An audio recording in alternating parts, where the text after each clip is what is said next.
Hallelujah. Hallelujah. Well, I am so very happy to be here. ನಿಮ್ಮ ಮಧ್ಯದಲ್ಲಿರುವುದು ನನಗೆ ಬಹಳ ಸಂತೋಷವಾಗಿದೆ.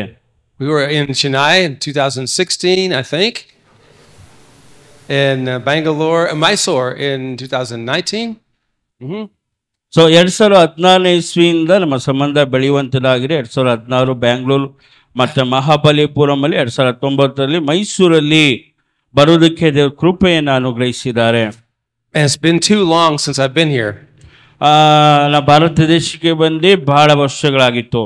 So I'm so happy to be with you. ನಿಮ್ಮ ಮಧ್ಯದಲ್ಲಿ ಇರುವುದು ನನಗೆ ಬಹಳ ಸಂತೋಷವಾಗಿದೆ. I think God wants to do some special things among us this week. ಈ ಒಂದು ವರ್ಷದಲ್ಲಿ ದೇವರ ಮಧ್ಯದಲ್ಲಿ ವಿಶೇಷವಾದಂಥ ಕಾರ್ಯಗಳನ್ನು ದೇವರು ಮಾಡೋದಕ್ಕೆ ಬಯಸುವಂತನಾಗಿದ್ದಾನೆ. I am blessed to be able to travel in many nations.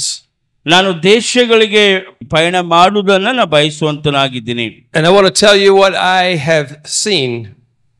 ನಾನು ನೋಡಿದಂಥ ಕಾರ್ಯಗಳನ್ನು ನಿಮ್ಮ ಮಧ್ಯದಲ್ಲಿ ಹೇಳೋಕೆ ಇಷ್ಟಪಡ್ತೇನೆ. Pastors and leaders are the heroes of the earth. ಈ ಭೂಮಿಯಲ್ಲಿ ಸಭಾಪಾಲಕರು ಮತ್ತು ನಾಯಕರು ಅವರು ಹೀರೋಗಳಾಗಿದ್ದಾರೆ. I want to personally thank you for the work that you do. ನೀವು ಮಾಡುವಂಥ ಕೆಲಸಕ್ಕೆ ಸೇವೆಗೆ ನಿಮಗೆ ಧನ್ಯವಾದವನ್ನು ಹೇಳುವಂತನಾಗಿದ್ದೀನಿ. I think that pastors and their wives have the most important and maybe most difficult job.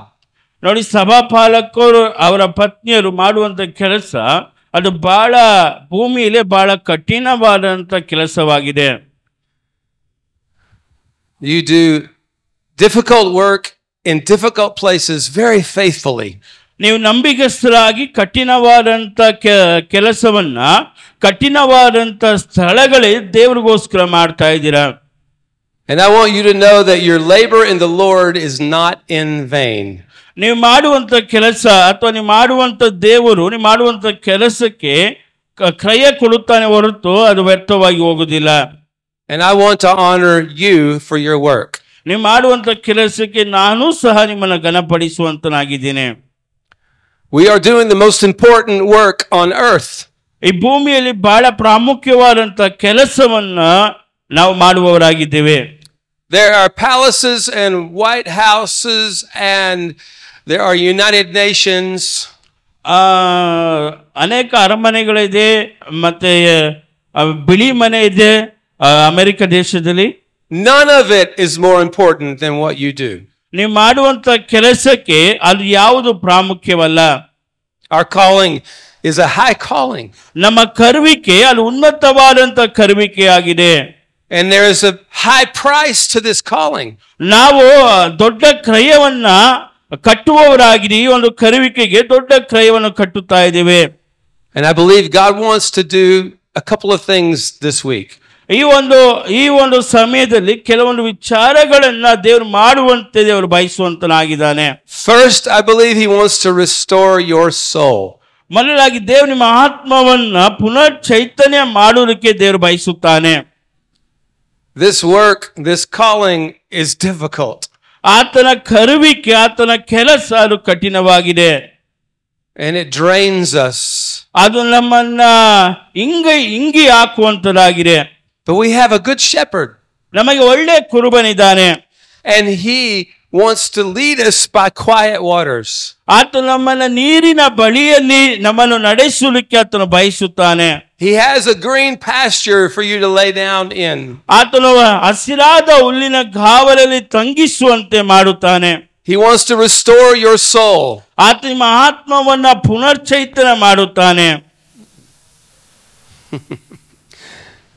Can you imagine Jesus, the Most High God, Yesu Krista ಉನ್ನತವಾದಂಥ ದೇವರಾಗಿರುವ ಯೇಸು ಕ್ರಿಸ್ತನನ್ನ ನೆನಪು ಮಾಡಿಕೊಳ್ಳಿ. humbling Himself to come to earth. ಆತನು ತಾನೇ ಬರಿದು ಮಾಡಿಕೊಂಡು ತಗ್ಗಿಸಿಕೊಂಡು ಭೂಮಿಗೆ ಇಳಿದು ಬಂದನು. Humbling Himself to become a man. ಆತನು ತನ್ನನ್ನೇ ಬರಿದು ಮಾಡಿಕೊಂಡು ತಗ್ಗಿಸಿಕೊಂಡು ಮನುಷ್ಯನಾಗಿ ಮಾರ್ಪಟ್ಟ. But not just a man. ಅದು ಮನುಷ್ಯನಾಗಿ ಮಾತ್ರ ಅಲ್ಲ, a servant. ಆತನು ಸೇವಕನಾಗಿ ಸೇವೆ ಮಾಡುವವನಾಗಿ ಮಾರ್ಪಟ್ಟ. and one who would wash the feet of his disciples. ತನ್ನ ಶಿಷ್ಯರ ಕಾಲುಗಳನ್ನ ತೊಳೆಯುವವನಾಗಿದ್ದ. That doesn't seem right to us, does it? ನಾವು ಆತ ನಮ್ಮ ಪಾದಗಳನ್ನು ತೊಳಿಕ್ ಯೋಗ್ಯತೆ ಇಲ್ಲದಿದ್ರೂ ಸಹ ನಮ್ಮ ಪಾದಗಳನ್ನು ತೊಳೆಯುವವನಾಗಿದ್ದ. But this is the heart of our God. ಅದೇ ನಮ್ಮ ದೇವರ ಹೃದಯವಾಗಿದೆ. He stoops. ಆತನು ತನ್ನನ್ನೇ ತಾನು ತಗ್ಗಿಸಿಕೊಳ್ಳುವಂತನಾಗಿದ್ದಾನೆ. And he takes a towel. ಆತನು ಬಟ್ಟೆಯನ್ನು ತೆಗೆದುಕೊಂಡ. And he washes the feet of his disciples. ಶಿಷ್ಯರ ಕಾಲುಗಳನ್ನ ತೊಳೆದು ಆತನು ಒರೆಸುವವನಾಗಿದ್ದ. This is the heart of Jesus. ಇದೇ ಯೇಸು ಕ್ರಿಸ್ತನ ಹೃದಯವಾಗಿದೆ. And I think Jesus wants to wash our feet this week. ಈ ಒಂದು ಸಮಯದಲ್ಲಿ ಅದೇ ಯೇಸು ನಮ್ಮ ಪಾದಗಳನ್ನು ತೊಳೆಯುವುದಕ್ಕೂ ಸಿದ್ಧರಾಗಿದ್ದಾನೆ. I think he wants to bind our wounds, to heal our wounds. ನಮ್ಮ ಮನಸ್ಸಿನ ನೋವುಗಳನ್ನ ಕಷ್ಟಗಳನ್ನ ಆತನು ಗುಣಪಡಿಸುವ ಆತನಾಗಿದ್ದಾನೆ. I think he's saying, come to me. ಆತ ಹೇಳ್ತಾನೆ, ನನ್ನ ಬಳಿಗೆ ನೀವು ಬನ್ನಿ. If you are heavy laden and weary, ನಿಮ್ಮ ಭಾರವನ್ನು ಆತ ಹೊತ್ತುಕೊಳ್ಳುವಂತನಾಗಿದ್ದಾನೆ. and I will give you rest. ನಾನು ನಿಮಗೆ ವಿಶ್ರಾಂತಿಯನ್ನು ಕೊಡುತ್ತೇನೆ. Take my yoke upon you. ನನ್ನ ನೊಗವನ್ನು ಹೊತ್ತುಕೊಳ್ಳಿ. My yoke is easy. ನನ್ನ ನೊಗವು ಬಹಳ ಹಗುರವಾಗಿದೆ. My burden is light. ನನ್ನ ಹೊರೆಯು ಅದು ಬಹಳ ಹಗುರವಾಗಿದೆ. I will give you rest for your soul. ನಾನು ನಿಮ್ಮ ಆತ್ಮಕ್ಕೆ ವಿಶ್ರಾಂತಿಯನ್ನು ಕೊಡುತ್ತೇನೆ. For I am meek and gentle at heart. ನಾನು ನಾನು ಸ್ವಾತಿಕನು ದೀನ ಮನಸ್ಸುಳ್ಳ ಎಂಬುದಾಗಿ ಯೇಸು ಹೇಳ್ತಾ ಇದ್ದಾರೆ. So the first thing I think God wants to do this week is to restore our souls. ಮೊದಲಾಗಿ ದೇವರು ನಮ್ಮ ಜೀವಿತದಲ್ಲಿ ಮಾಡಬೇಕಾಗಿರುವ ವಿಷಯ ನಮ್ಮನ್ನ ದೇವರು ಪುನಃಸ್ಥಾಪಿಸುವಂತನಾಗಿದ್ದಾನೆ. But the second thing I think he wants to do is to recalibrate us. ಪುನರ್ಜೀವನ ಅಥವಾ ಪುನರುಜ್ಜೀವನ ಪಡಿಸುತ್ತಾನೆ. You know, I was an engineer before I was a pastor. ನಾನು ಸಭಾಪಾಲಕ ಮುಂಚಿತವಾಗಿ ನಾನು ಒಬ್ಬ ಇಂಜಿನಿಯರ್ ಆಗಿದ್ದೆ. And I worked in a nuclear power plant. ನಾನು ಬಂದು ಅಣುಶಕ್ತಿಯ ಒಂದು ಕೇಂದ್ರದಲ್ಲಿ ಕೆಲಸ ಮಾಡ್ತಾ ಇದ್ದೆ. So if you look at me and you see a glow, ನೀವು ನನ್ನ ನೋಡುವುದಾದ್ರೆ ನಾನು ಬಹಳ ಬೆಳಪುಳ್ಳವನಾಗಿದ್ದೀನಿ. maybe you think it's the Holy Spirit. ಒಂದು ವೇಳೆ ಅದು ಪರಿಶುದ್ಧಾತ್ಮನಾಗಿರ್ಬೋದು. I hope it is the Holy Spirit. ನಾನು ನಂಬ್ತೀನಿ ಖಂಡಿತವಾಗಲೂ ಅದು ಪರಿಶುದ್ಧಾತ್ಮನೇ. But it might be radiation. ಅದು ಬಂದು ರೇಡಿಯೇಷನ್ ಆಗಿದೆ. But one thing I learned in a nuclear plant ನಾವು ಒಂದು ವಿಷಯವನ್ನ ಈ ಅಣುಶಕ್ತಿಯಲ್ಲಿ ನಾವು ಕಲಿತಂತ ವಿಷಯ is all of the instruments have to be correct. ಅಲ್ಲಿರುವಂತ ಎಲ್ಲ ಯಂತ್ರಗಳು ಬಹಳ ಕಟ್ಟುನಿಟ್ಟಾಗಿ ಅಥವಾ ಸರಿಯಾಗಿರ್ಬೇಕಾಗಿದೆ. You have to know precisely what's going on inside the plant. ಅಲ್ಲಿ ಬಹಳ ಸೂಕ್ಷ್ಮವಾಗಿ ಅಲ್ಲಿ ನಡೆಯುವಂತ ಕಾರ್ಯಗಳು ಏನೆಂದು ನಾವು ತಿಳಿದುಕೊಳ್ಳಬೇಕಾಗಿದೆ. You have to be able to look at the instrument and tell exactly what's happening. ಅಲ್ಲಿರುವಂತ ಯಂತ್ರಗಳನ್ನು ನೋಡಿ ಅಲ್ಲಿ ನಡೆಯುವಂತ ಕಾರ್ಯಗಳನ್ನ ನೀವಲ್ಲಿ ಗುರುತಿಸಬೇಕಾಗಿದೆ. So there's an army of engineers. ಅಲ್ಲಿ ಒಂದು ಇಂಜಿನಿಯರಿನ ಒಂದು ಆರ್ಮಿ ಇದೆ, ಸೈನ್ಯವಿದೆ ಅಲ್ಲಿ. And their only job is to make sure that the instruments are calibrated. ಅವರ ಒಂದೇ ಒಂದು ಕೆಲಸ ಅಲ್ಲಿರುವಂತ ಎಲ್ಲ ಯಂತ್ರಗಳು ಕೆಲಸ ಮಾಡುತ್ತಿದೆ ಎಂಬುದಾಗಿ ಅವ್ರು ನೋಡಿಕೊಳ್ಬೇಕಾಗಿದೆ. Sometimes they get off just a little. ಒಂದ್ ಸ್ವಲ್ಪ ಅದು ಆಫ್ ಆಗುವಾಗ ಅವ್ರು ಅದನ್ನ ಸರಿ ಮಾಡಬೇಕಾಗಿದೆ. But if they're off a little, it could be a disaster. ಒಂದ್ ವೇಳೆ ಅದು ಸ್ವಲ್ಪ ಕೂಡ ಕೆಲಸ ಮಾಡಿಲ್ಲ ಅಂದ್ರೆ ಅದು ದೊಡ್ಡ ಅಪಘಾತಕ್ಕೆ ಈಡಾಗುತ್ತದೆ. So periodically these engineers have to recalibrate. ಅವರು ಪ್ರತಿ ಸತಿ ನಿರಂತರವಾಗಿ ಅದನ್ನ ಸರಿ ಮಾಡಬೇಕಾಗಿ ನೋಡಿಕೊಳ್ಳಬೇಕಾಗಿದೆ. And it happens that way with us. ಅದು ಸಹ ಅದೇ ರೀತಿಯಾಗಿ ನಮ್ಮ ಜೀವಿತದಲ್ಲಿ ನಾವು ಮಾಡಬೇಕಾಗಿದೆ. Sometimes we get off just a little. ನಾವು ಕೆಲವೊಂದು ಆವರ್ತಿ ನಮ್ಮ ಆತ್ಮಿಕ ಜೀವಿತದಲ್ಲಿ ನಾವು ಆ ಕಡೆ ಈ ಕಡೆ ಹೋಗೋರಾಗಿದ್ದೀವಿ. We focus on our problems. ನಾವು ನಮ್ಮ ಸಮಸ್ಯೆಗಳನ್ನ ಗುರುತಿಸುವರಾಗಿದ್ದೀವಿ. Focus on the enemy. ನಮ್ಗಿರುವಂತ ವೈರಿಗಳನ್ನ ದೃಷ್ಟಿಸುವರಾಗಿದ್ದೀವಿ. We focus on daily life. ನಮ್ಮ ಪ್ರತಿನಿತ್ಯ ಜೀವನವನ್ನ ನಾವು ನೋಡುವರಾಗಿದ್ದೀವಿ. Things become important to us that are not so important to God. ನಮಗೆ ಪ್ರಾಮುಖ್ಯ ಇಲ್ಲದಂತ ವಿಷಯಗಳು ನಮಗೆ ಪ್ರಾಮುಖ್ಯವಾಗಿ ಮಾರ್ಪಡುತ್ತೆ. But we have the Holy Spirit. ಅಲ್ಲಿ ನಮಗೆ ಪರಿಶುದ್ಧಾತ್ಮನು ಕೊಡಲ್ಪಟ್ಟಿದ್ದಾನೆ. And he will recalibrate us. ಆತನು ನಮ್ಮನ್ನು ಸರಿಯಾದ ಮಾರ್ಗದಲ್ಲಿ ನಡೆಸುತ್ತಾನೆ. He will set us right on Jesus. ಆತನು ನಮ್ಮನ್ನು ಸರಿಯಾದಂತ ಯೇಸು ಕ್ರಿಸ್ತನ ಬಳಿ ನಮ್ಮನ್ನು ನಡೆಸುವಂತನಾಗಿದ್ದಾನೆ. That's what I think the Lord wants to do this week. ಅದೇ ಈ ವಾರದಲ್ಲಿ ದೇವರು ನಮ್ಮ ಜೀವಿತದಲ್ಲಿ ಮಾಡಬೇಕಾಗಿರೋ ವಿಷಯವಾಗಿದೆ. Restore our soul. Restore our soul. ದೇವರು ನಮ್ಮ ಆತ್ಮವನ್ನ ಪುನರ್ ಸ್ಥಾಪಿಸುತ್ತಾನೆ. And recalibrate us. ಆತನು ನಮ್ಮ ಜೀವಿತವನ್ನು ಸರಿಪಡಿಸುವಂತನಾಗಿದ್ದಾನೆ. Before we start, can I pray for us? ನಾವು ವಾಕ್ಯಕ್ಕೆ ಹೋಗಿ ಮುಂಚಿತವಾಗಿ ಪ್ರಾರ್ಥಿಸೋಣ. Father, I thank you that you're a good shepherd. ತಂದೆಯೇ, ನೀವು ಒಳ್ಳೆಯ ಕುರುಬನಾಗಿದ್ದೀಯಾ. That you give us everything that we need. ನಮಗೆ ಬೇಕಾಗಿರೋ ಎಲ್ಲವನ್ನು ಒದಗಿಸಿಕೊಳ್ಳುತ್ತೀರಾ. That your goodness and your mercy follow us every single day. ಪ್ರತಿದಿನವೂ ನಿನ್ನ ಕೃಪೆಯು ನಿನ್ನ ಕರುಣೆಯು ನಮ್ಮನ್ನ ಹಿಂಬಾಲಿಸುವಂತದಾಗಿದೆ. So now today your mercy is following us. ಇವತ್ತು ಸಹ ನಿನ್ನ ಕನಿಕರ ನಮ್ಮನ್ನು ಹಿಂಬಾಲಿಸುವಂತದಾಗಿದೆ. And your kindness is following us. ನಿನ್ನ ಕನಿಕರ ನಮ್ಮನ್ನು ಹಿಂಬಾಲಿಸುವಂತದಾಗಿದೆ. And I pray that you would see us where we are. ದೇವರೇ, ನೀನು ನಮ್ಮನ್ನ ಎಲ್ಲೇ ಇದ್ರೂ ನೀನು ನಮ್ಮನ್ನ ನೋಡುವಂತನಾಗಿದ್ದೀಯಾ. That you would open our hearts. ನಮ್ಮ ಹೃದಯವನ್ನು ನೀವು ತೆರೀತೀರಾ. That you would show us who you are. ನೀನು ನಮಗೆ ನಿನ್ನ ಯಾರೆಂಬುದಾಗಿ ಪ್ರಕಟಿಸ್ತೀರಾ. I thank you, Jesus, that you say, come to me. ನೀ ಹೇಳಿದೆ ನನ್ನ ಬಳಿಗೆ ಬನ್ನಿ. That we have access to you.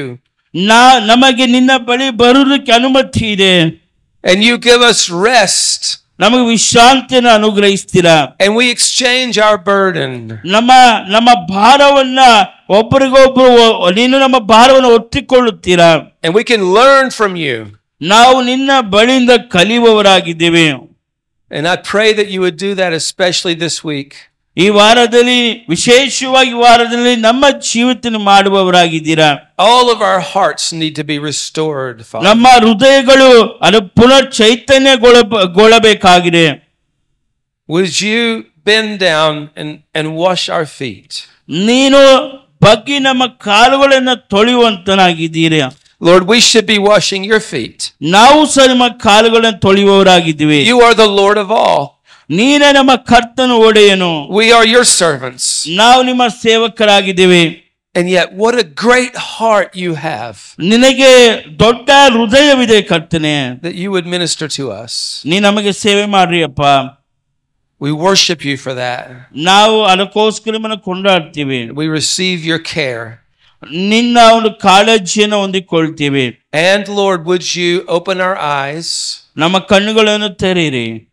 And recalibrate us. ನಮ್ಮನ್ನು ಸರಿಪಡಿಸಿರಿ. Set us right. ಸರಿಯಾದ ಮಾರ್ಗದಲ್ಲಿ ನಮ್ಮನ್ನು ನಿಲ್ಲಿಸಿರಿ. Fix our eyes on Jesus. ನಮ್ಮ ಕಣ್ಣುಗಳನ್ನು ಕರ್ತನಾಗಿರುವ ಯೇಸು ಕ್ರಿಸ್ತನ ಮೇಲೆ ಇಡೋಣ. We ask that in his name. ನಾವು ಆತನಲ್ಲಿ ಜೀವಿಸ್ತಾ ಇದೀವಿ. Amen. Amen. Amen. Amen. Okay. Let's start. Turn to 2 Timothy chapter 2 verse 8. 2 Timothy ಪತ್ರಿಕೆ 2ನೇ ಅಧ್ಯಾಯ 8ನೇ ವಾಕ್ಯ. 2 ತಿಮೋಥಿ 2:8. Remember Jesus Christ. ಯಾವಾಗಲ ಯೇಸು ಕ್ರಿಸ್ತನ ಜ್ಞಾಪಕ ಮಾಡಿಕೊಳ್ಳ್ರಿ. I have a question for you today. ಇವತ್ತು ನನ್ನ ಒಂದು ಪ್ರಶ್ನೆ ಇದೆ ನಿಮಗೋಸ್ಕರ. What is the greatest need in the church? ಸಭೆಯಲ್ಲಿ ಬಹಳ ಪ್ರಾಮುಖ್ಯವಾದಂತ ಅಗತ್ಯವೇನೋ? ಸಭೆಯ ಬಹಳ ಪ್ರಾಮುಖ್ಯವಾದಂತ ಅಗತ್ಯವೇನೋ? Think about that a minute. ಅದನ್ನ ಒಂದು ನಿಮಿಷ ಯೋಚನೆ ಮಾಡಿ. ಸಭೆಯ ಬಹಳ ಪ್ರಾಮುಖ್ಯವಾದಂತ ಅಗತ್ಯ. What do you think the greatest need in the church is? ಸಭೆಯಲ್ಲಿ ಬಹಳ ಪ್ರಾಮುಖ್ಯವಾದಂತ ಅಗತ್ಯ ಏನೆಂಬುದನ್ನು ಯೋಚನೆ ಮಾಡ್ತೀರಾ? I think sometimes your answer depends on your calling. ಕೆಲವು ಬಾರಿ ನೀವು ಕೊಡುವಂತ ಉತ್ತರ ಅದು ನಿಮ್ಮ ಕರೆಯುವಿಕೆ ಆಧಾರವಾಗಿದೆ. Or your gift. ಅಥವಾ ನಿಮ್ಗೆ ಕೊಡಲ್ಪಟ್ಟಂತ ವರಗಳಿಂದ ಬರುವಂತದಾಗಿದೆ. The pastor thinks the greatest need of the church is to have healthy sheep. ನೋಡಿ, ಒಬ್ಬ ಸಭಾಪಾಲಕರು ಸಭೆಯ ಬಹಳ ಪ್ರಾಮುಖ್ಯವಾದಂತ ಅಗತ್ಯ ಕುರಿಗಳು ಆರೋಗ್ಯವಾಗಿ ಇರಬೇಕೆಂಬುದಾಗಿ ಒಬ್ಬ ಸಭಾಪಾಲಕರು ಕುರುಬನು ಬಯಸುತ್ತಾನೆ. That's important. ಅದು ಬಹಳ ಪ್ರಾಮುಖ್ಯನೇ. Yeah. The teacher thinks the most important need is for us to know more of the scripture. ಒಬ್ಬ ಬೋಧಕನು ಯೋಚನೆ ಮಾಡ್ತಾನೆ, ಯೋಚನೆ ಮಾಡ್ತಾರೆ, ಸಭೆಗೆ ಬಹಳ ಪ್ರಾಮುಖ್ಯ ಬೋಧನೆ ಅಥವಾ ಕುರಿಗಳಿಗೆ ಬೋಧನೆ ಬಹಳ ಪ್ರಾಮುಖ್ಯವಾಗಿದೆ, ಅಥವಾ ದೇವರ ವಾಕ್ಯ ಬಹಳ ಪ್ರಾಮುಖ್ಯವಾಗಿದೆ. That's very important. ಅದು ಸಹ ಬಹಳ ಪ್ರಾಮುಖ್ಯವಾಗಿದೆ. The evangelist says the greatest need is the church is too small. We need more people in. ಒಬ್ಬ ಸೌವಾರ್ತಿಕ ಯೋಚಿಸುವುದು ಸಭೆಯಲ್ಲಿ ಜನಗಳು ಬಹಳ ಕಡಿಮೆ ಜನ ಇದ್ದಾರೆ, ಹೊರಗಡೆ ಇರುವಂತ ಜನಗಳು ಸಭೆ ಒಳಗಡೆ ಬರಬೇಕೆಂಬುದಾಗಿ ಒಬ್ಬ ಸುವಾರ್ತೆ ಸಾರುವವನು ಹೇಳುವಂತನಾಗಿದ್ದಾನೆ. And the prophet says the greatest need is to hear God's voice now. ಒಬ್ಬ ಪ್ರವಾದಿ ಸಭೆಗೆ ಹೇಳುವಂತರು ದೇವರ ಶಬ್ದವನ್ನ ಸಭೆಯು ಕೇಳಬೇಕೆಂಬುದಾಗಿ ಒಬ್ಬ ಪ್ರವಾದಿ ಬಯಸುವಂತನಾಗಿದ್ದಾನೆ. And the apostle says that the church needs fathers and it needs to be built on a foundation of Jesus. ಒಬ್ಬ ಅಪೊಸ್ತಲನು ಸಭೆಯ ಬಹಳ ಪ್ರಾಮುಖ್ಯ, ಸಭೆಗೆ ಒಬ್ಬ ತಂದೆ ಬೇಕಾಗಿದ್ದಾನೆ, ಅದು ಯೇಸು ಕ್ರಿಸ್ತನ ಅಸ್ಥಿವಾರದಲ್ಲಿ, ಯೇಸು ಕ್ರಿಸ್ತನ ಉಪದೇಶದ ಅಸ್ಥಿವಾರದಲ್ಲಿ ಕಟ್ಟಲ್ಪಡಬೇಕೆಂಬುದಾಗಿ ಬಯಸುತ್ತಾರೆ. All of these things are very important. ಇದೆಲ್ಲವೂ ಬಹಳ ಪ್ರಾಮುಖ್ಯನೇ. We need all of them in the church. ಈ ಸಭೆಯಲ್ಲಿ ಎಲ್ಲ ವಿಷಯಗಳು ಇರಬೇಕಾಗಿದೆ. But Paul writes to Timothy. ಅಪೊಸ್ತಲ ಪೌಲನು ತಿಮೋತಿಗೆ ಬರೆಯುವಾಗ, at the end of his life he writes this. ಆತನ ಜೀವಿತದ ಕೊನೆಯ ಕ್ಷಣಗಳಲ್ಲಿ ಈ ವಾಕ್ಯವನ್ನ ಈ ಪತ್ರಿಕೆಯಲ್ಲಿ ಬರೀತಾ ಇದ್ದಾನೆ. And Timothy had traveled together with Paul many times. ಅನೇಕ ಆವರ್ತಿ ತಿಮೋತಿ ಅಪೊಸ್ತಲ ಪೌಲನ ಜೊತೆಗೆ ಸೇವೆಗೋಸ್ಕರ ಪ್ರಯಾಣವನ್ನು ಬಳಸಿದಂತ ವ್ಯಕ್ತಿಯಾಗಿದ್ದಾನೆ. They planted churches together. ಅದು ಅಪೊಸ್ತಲ ಪೌಲನು ತಿಮೋತಿ ಇಬ್ಬರು ಸೇರಿ ಸಭೆಗಳನ್ನು ಸ್ಥಾಪಿಸಿದ್ರು. They saw miracles together. ಅವರಿಬ್ಬರು ಅದ್ಭುತಗಳನ್ನ ನೋಡಿದ್ರು. They cared for the churches together. ಅವರಿಬ್ಬರು ಸೇರಿ ಸಭೆಯ ಮೇಲೆ ಕಾಳಜಿಯನ್ನು ವಹಿಸುವವರಾಗಿದ್ರು.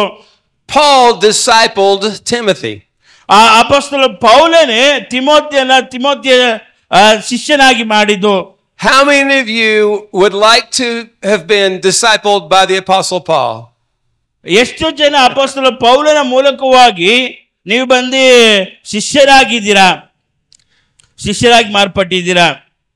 That would be a good discipler, yes?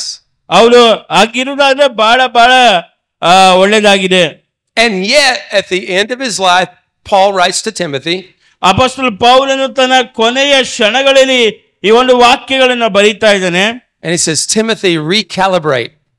ತಿಮೋತಿಯೇ, ನಿನ್ನ ನೀನು ಸರಿಪಡಿಸಿಕೋ ಅಥವಾ ನಿನ್ನ ನೀನೇ ಸರಿ ನೋಡಿಕೋ ನಿನ್ನನೆ ಎಂಬುದಾಗಿ.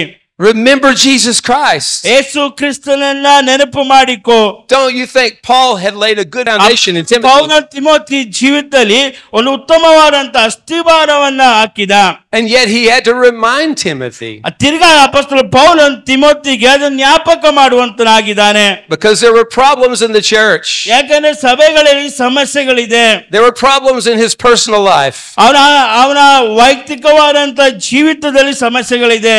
There were problems in his own soul. ಅವನ ಮನಸ್ಸಿನಲ್ಲಿ ಅನೇಕ ಸಮಸ್ಯೆಗಳು ಇರಬಹುದು. He was forgetting to use his gift. ಆತನು ತನಗೆ ಕೊಡಲ್ಪಟ್ಟಂತ ವರಗಳನ್ನ ಉಪಯೋಗಿಸಲಿಕ್ಕೆ ಆತನು ಮರೆತು ಬಿಟ್ಟಿದ್ದ.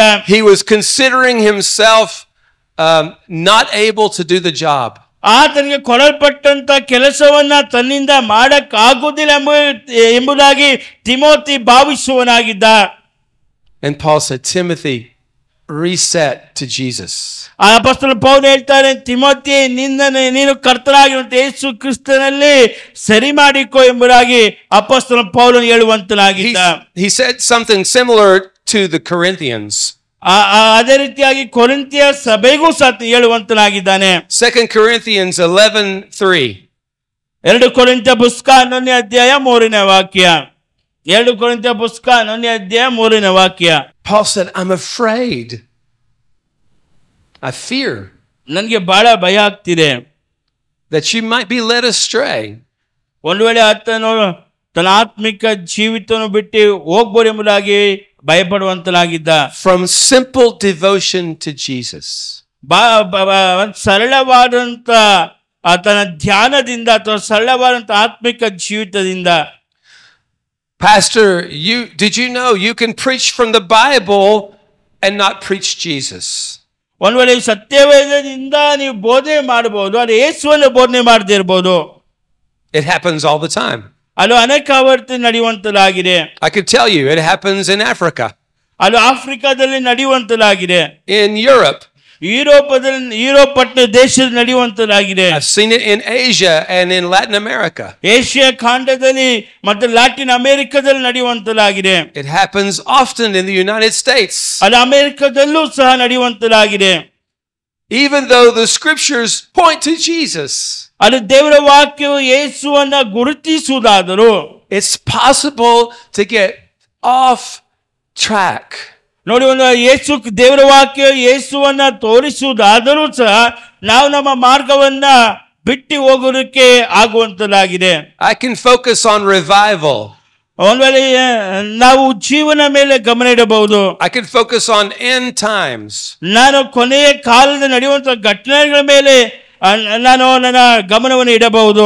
I can focus on spiritual gifts. ನನ್ನ ಆತ್ಮಿಕವಾದಂತಹ ವರಗಳಲ್ಲಿ ನನ್ನ ಮನಸ್ಸಿಡಬಹುದು. I can focus on the history of God's people. ದೇವರ ಜನಗಳ ಇತಿಹಾಸದ ಮೇಲೆ ನನ್ನ ಮನಸ್ಸಿಡಬಹುದು. I can focus on legalism, keeping the law. ಅಂದರೆ ಕಾನೂನುಬದ್ಧವಾಗಿ ಇರಬೇಕೆಂಬುದಾಗಿ ನಾನು ನನ್ನ ಮನೋಭಾವನೆ ಹೇಳಬಹುದು. You see, all the things that God does is bound up in one person. ಅದೆಲ್ಲವೂ ನಾವು ಮಾತಾಡಿದಂತ ಎಲ್ಲ ಸಂಗತಿಗಳು ಒಬ್ಬನಲ್ಲಿ ಅಡಕವಾಗಿದೆ. It's all about Jesus Christ. ಅದು ಯೇಸು, ನಮ್ಮ ಕರ್ತನಾಗಿರುವಂತ ಯೇಸು ಕ್ರಿಸ್ತನಾಗಿದ್ದಾನೆ. The focus of God's eternal purpose is not only doctrine. ನೋಡಿ, ದೇವರ ದೊಡ್ಡ ಉದ್ದೇಶ ಬೇರೆ ಉಪದೇಶ ಮಾತ್ರ ಅಲ್ಲ. For Jesus said to the religious people, you search the scriptures. ಅಂದ್ರೆ ಧಾರ್ಮಿಕವಾದಂತ ಜನಗಳ ನೋಡಿ, ವ್ಯಕ್ತಿ ನೋಡಿ ಯೇಸು ಸ್ವಾಮಿ ಹೇಳಿದ್ರು, and you think you have eternal life in them. ನಿಮ್ಮಲ್ಲಿ ನಿತ್ಯ ಜೀವ ಇದೆ ಅಂತ ನೀವು ಯೋಚನೆ ಮಾಡ್ತಾ ಇದ್ದೀರಾ. But they point to me. ಆದ್ರೆ ಅವರು ಬೇರೆಯನ್ನು ಗುರುತಿಸುವವರಾಗಿದ್ರು. God's focus is not on morality, not on how we live. ದೇವರು ದೇವರ ಉದ್ದೇಶ ಅಥವಾ ದೇವರ ನಮ್ಮನ್ನು ನೋಡುವುದು ಬರೀ ನಮ್ಮ ನೈತಿಕ ಜೀವನ ಮಾತ್ರ ಅಲ್ಲ. Because good works do not get us to God. ಯಾಕಂದ್ರೆ ನಾವು ಮಾಡುವಂತ ಒಳ್ಳೆ ಕ್ರಿಯೆಗಳು, ಒಳ್ಳೆ ಕೆಲಸಗಳು ಅದು ದೇವರನ್ನ ಮೆಚ್ಚಿಸುವಂತದಲ್ಲ, ದೇವರ ಬಳಿ ನಮ್ಮ ನಡೆಸುವುದಿಲ್ಲ. We are reconciled to God through the work of one person. ನಾವು ಒಬ್ಬ ವ್ಯಕ್ತಿ ಮಾಡಿದ ಕ್ರಿಯೆಗಳಿಂದಲೇ ನಾವು ದೇವರನ್ನ ನೋಡುವವರಾಗಿದ್ದೀವಿ. And the work of that person inside of us changes us. ಆತನು ಮಾಡಿದಂತ ಕೆಲಸಗಳೇ ನಮ್ಮನ್ನ ಬದಲಾಯಿಸುವಂತದಾಗಿದೆ. He enables us to do good things. ಆತನು ನಾವು ಒಳ್ಳೆ ಕ್ರಿಯೆಗಳನ್ನ, ಒಳ್ಳೆ ಕೆಲಸಗಳನ್ನ ಮಾಡುವಂತ ನಮ್ಮನ್ನ ಪ್ರೋತ್ಸಾಹಿಸುವಂತನಾಗಿದ್ದಾನೆ. The eternal focus of God is not ministry or gifts. ನೋಡಿ, ದೇವರ ನಿತ್ಯವಾದಂತ ಯೋಚನೆ ಬರೀ ಸೇವೆ ಮಾತ್ರ ಅಲ್ಲ ಮತ್ತು ವರಗಳು ಮಾತ್ರ ಅಲ್ಲ. The gifts are given by Jesus to the church. ವರಗಳು ಸಭೆಗೆ ಯೇಸು ಕ್ರಿಸ್ತನಿಂದ ಕೊಡಲ್ಪಟ್ಟಿದೆ. And they are a manifestation of who he is. ಆತನು ಯಾರಾಗಿದ್ದಾನೋ ಅದನ್ನು ಪ್ರತಿಬಿಂಬಿಸುವಂತದಾಗಿದೆ. He is a great prophet. ಆತನೇ ದೊಡ್ಡ ಪ್ರವಾದಿಯಾಗಿದ್ದಾನೆ. He is the great teacher. ಆತನೇ ದೊಡ್ಡ ಬೋಧಕನಾಗಿದ್ದಾನೆ. He is the great shepherd. ಆತನೇ ಮಹಾ ಕುರುಬನಾಗಿದ್ದಾನೆ. He is the apostle of our faith. ಆತನೇ ನಮ್ಮ ನಂಬಿಕೆಯ ಅಪೊಸ್ತಲನಾಗಿದ್ದಾನೆ. He is the great evangelist. ಆತನೇ ದೊಡ್ಡ ಸುವಾರ್ತೆ ಸಾರುವವನು ಅಥವಾ ಸೌವಾರ್ತಿಕನಾಗಿದ್ದಾನೆ. He's the one that holds all things together.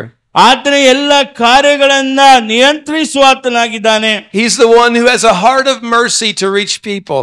ಆತನೇ ನಮಗೆ ಕರುಣೆಯ ಹೃದಯವನ್ನು ಜನಗಳನ್ನ ಸಂಧಿಸಲಿಕ್ಕೆ ಕೊಡುತ್ತಾನೆ. So the gifts flow from him. ಆ ವರಗಳು ಆತನಿಂದ ನಮಗೆ ಕೊಡಲ್ಪಡುವಂತದಾಗಿದೆ. They glorify him. ಆತನ ನಾಮವನ್ನು ಮಹಿಮೆ ಪಡಿಸುವುದಕ್ಕಾಗಿ.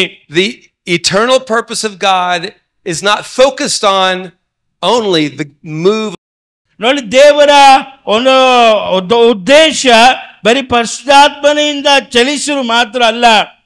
The purpose of the Holy Spirit is to glorify Jesus. ನೋಡಿ,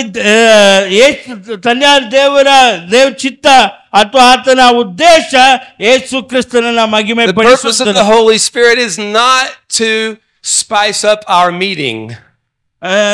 ನಮ್ಮ ಪರಿಶುದ್ಧಾತ್ಮನ ಒಂದು ಉದ್ದೇಶ ಏನೋ ನಾವು ಮೀಟಿಂಗ್ ನಡೆಸಬೇಕೆಂಬುದಾಗಿ ಅಲ್ಲ.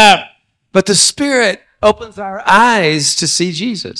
ಅದು ನಮ್ಮ ಕಣ್ಣು ದೇವರ ಆತ್ಮನು ನಮ್ಮ ಕಣ್ಣುಗಳನ್ನು ತೆಗೆದು ಯೇಸು ಕ್ರಿಸ್ತನ ನೋಡೋದಕ್ಕೆ ಸಹಾಯ ಮಾಡುವಂತರಾಗಿದೆ.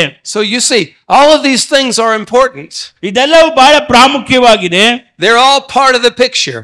ಅದೆಲ್ಲವೂ ಒಂದು ಭಾಗವಾಗಿದೆ, ಸೇವೆಯ ಒಂದು ಭಾಗವಾಗಿದೆ. But the picture is a portrait of Jesus.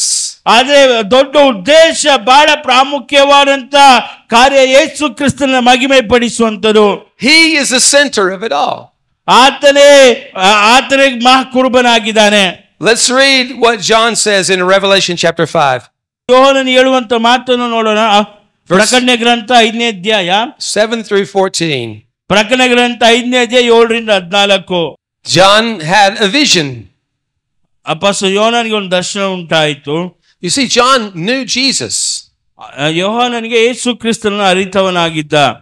Jesus saw him one day and he called him to follow him.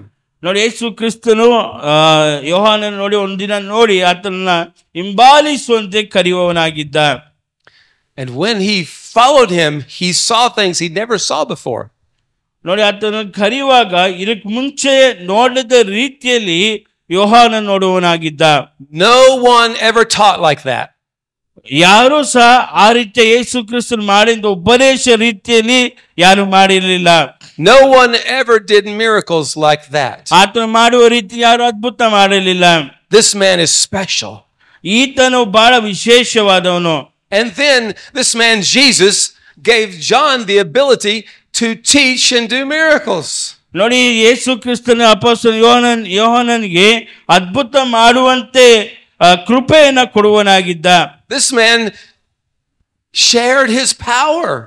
ಈ ವ್ಯಕ್ತಿ ಬಂದು ತನ್ನ ಶಕ್ತಿಯನ್ನು ಹಂಚುವವನಾಗಿದ್ದ ಯೇಸು ಕ್ರಿಸ್ತನು. This man is special.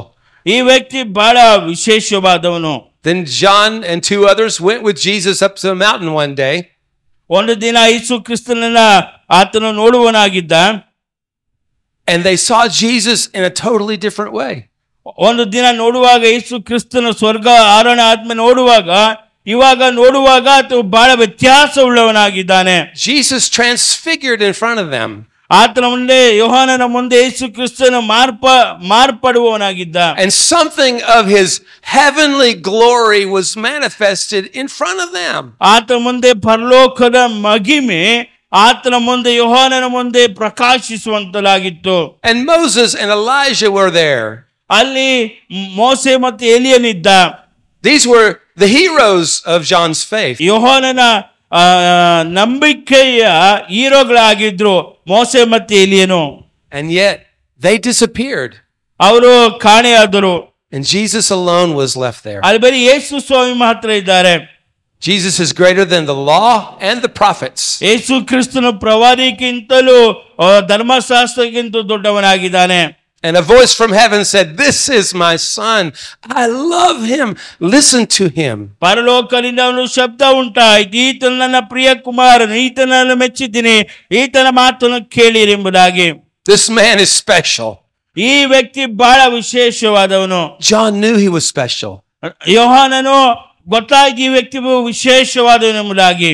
But then at the end of John's life, he is sent to an island. ಯೋಹಾನನ ಕೊನೆ ದಿನಗಳಲ್ಲಿ ಆತನ ಒಂದು ದೀಪಕ್ಕೆ ಕಳಿಸಲ್ಪಟ್ಟ. And his eyes are opened. ಆತನ ಕಣ್ಗಳು ತೆರೆಯಲ್ಪಟ್ಟಿತು. He has an apocalypse. ಆತನಿಗೆ ಒಂದು ವ್ಯತ್ಯಾಸವಾದಂತ ಅನುಭವ ಉಂಟಾಯಿತು. That means his eyes were open to see what he couldn't see before. ಅಂದ್ರೆ ಆತನ ಕಣ್ಣುಗಳು ತೆರೆಯಲ್ಪಟ್ಟಿದ್ದು ಇದಕ್ಕಿಂತ ಮುಂಚೆ ನೋಡದ ರೀತಿಯಲ್ಲಿ ಅವನ ಕಣ್ಣುಗಳು ತೆರೆಯಲ್ಪಟ್ಟವು. He knew Jesus was special. ಆತನಿಗೆ ಚೆನ್ನಾಗಿ ಗೊತ್ತಿದೆ ಯೇಸು ಸ್ವಾಮಿ ವಿಶೇಷವಾದನೆಂಬುದಾಗಿ. But he didn't know Jesus was this special. ಆದರೆ ಯೋಹಾನನಿಗೆ ಗೊತ್ತಿತ್ತು ಯೇಸು ಸ್ವಾಮಿ ಒಬ್ಬ ವಿಶೇಷವಾದ ವ್ಯಕ್ತಿ ಎಂಬುದಾಗಿ. ಆದರೆ ಇವಾಗ ಗೊತ್ತಾಗ್ತದೆ ಆತನೇ ವಿಶೇಷವಾದಂತ ಎಲ್ಲದ ವಿಶೇಷಗಳೆಲ್ಲ ವಿಶೇಷವಾದ ವ್ಯಕ್ತಿ ಎಂಬುದಾಗಿ ಈಗ ಅರ್ಥ ಮಾಡಿಕೊಂಡ. Because he saw heaven. ಯಾಕಂದ್ರೆ ಆತನು ಪರಲೋಕವನ್ನು ನೋಡ್ತಾ ಇದ್ದಾನೆ. And he saw the worship of heaven. ಅಲ್ಲಿ ಪರಲೋಕದ ಆರಾಧಿಸುವುದು ನೋಡ್ತಾ ಇದ್ದಾರೆ. In the middle of everything was a throne. ಆ ಸಿಂಹಾಸನ ಮಧ್ಯದಲ್ಲಿ, and someone sat on that throne ಆ ಸಿಂಹಾಸನ ಮಧ್ಯೆ ಯಾರೋ ಒಬ್ಬ ವ್ಯಕ್ತಿ ಕುಳಿತುಕೊಂಡಿದ್ದ, that John couldn't even describe. ಆತನು ಅಪೊಸ್ತಲ ಯೋಹಾನನ ವಿವರಣೆ ಮಾಡಕ್ಕೂ ಆಗ್ಲಿಲ್ಲ. I don't have words to describe it. ಆತನ ವಿವರಣೆ ಮಾಡೋಕೆ ಯಾವ ಪದಗಳು ಇಲ್ಲ. I could just tell you what it was like. ಆತನು ಯಾವ ರೀತಿಯಾಗಿ ಕಂಡೆನೆಂಬುದಾಗಿ ಹೇಳ್ತಾ ಇದ್ದಾನೆ. His eyes were like fire. ಆತನ ಕಣ್ಣುಗಳು ಬೆಂಕಿಯಾಗಿತ್ತು. His hair was white like wool. ಆತನು ಹುಲ್ಲಿನ ಹಾಗೆ ಅಥವಾ ಉಣ್ಣೆಯ ಹಾಗೆ ಆತನ ಕೂದಲು ಬಿಳಿಪಾಗಿತ್ತು. And his voice was like many waters. ಆತನು ಮಾತಾಡುವಾಗ ನೀರು ಹರಿಯುವ ರೀತಿಯಲ್ಲಿತ್ತು. And this lamb was in the middle of the throne. ಈ ವ್ಯಕ್ತಿ ಬಂದು ಆ ಸಿಂಹಾಸನ ಮಧ್ಯದಲ್ಲಿ ಕುಳಿತುಕೊಳ್ಳುವನಾಗಿದ್ದ.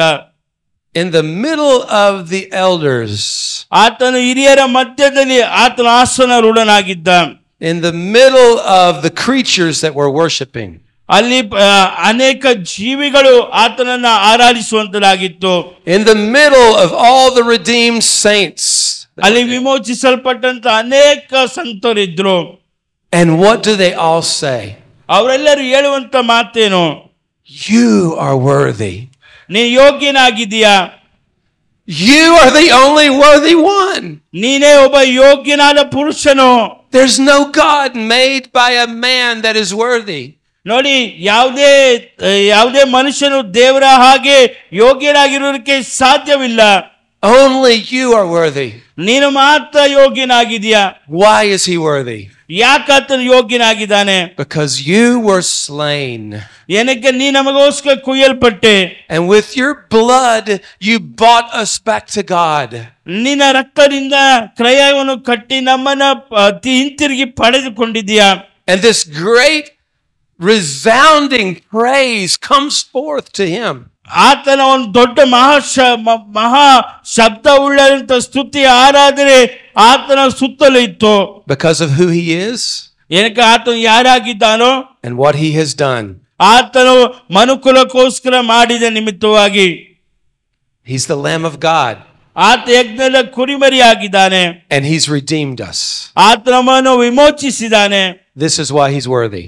ಅದಕ್ಕೋಸ್ಕರವೇ ಆತನು ಯೋಗ್ಯನಾಗಿದ್ದಾನೆ.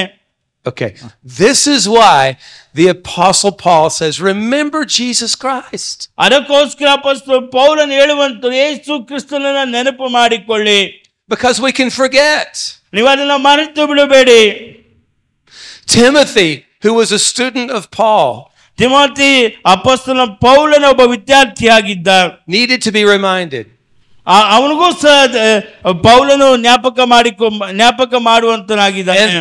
Paul constantly reminded the churches that he planted. ನೋಡಿ, ಆತನು ಅಪೊಸ್ತಲ ಪೌಲನು ಸ್ಥಾಪಿಸಿದಂತ ಸಭೆಗೆ ಆತ ನಿರಂತರವಾಗಿ ಯೇಸು ಕ್ರಿಸ್ತನ ಮಾಡಿದನ್ನ ಜ್ಞಾಪಕ ಪಡಿಸುವನಾಗಿದ್ದ. He would travel back to them or he would write letters back to them. ಒಂದು ವೇಳೆ ಆತನು ಪಯಣವನ್ನು ಪಡಿಸುವನಾಗಿದ್ದ ಮತ್ತೆ ಅವ್ರಿಗೋಸ್ಕರ ಕಾಗದ ಪತ್ರಗಳನ್ನು ಬರೆಯುವನಾಗಿದ್ದ.